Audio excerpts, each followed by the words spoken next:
Hello guys, welcome to Tech Tricks tutorial. In today's video, I will show you how to make Sunburst in Photoshop. Without further ado, let's get started. Now, first things first, you have to add a new layer. And then after that, go to Gradient Tool. And now, draw a line vertically to make a gradient look. Now after that, go to Filter and then go to Distort and then Wave. Now you have to select the number of generators to 1 and then max to the amplitude and scale, and then make sure to select the square one and then click OK.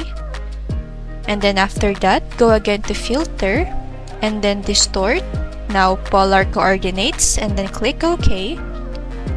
Now, after that, if you don't want the color, just click the hue and saturation and then adjust the color to the way you want it.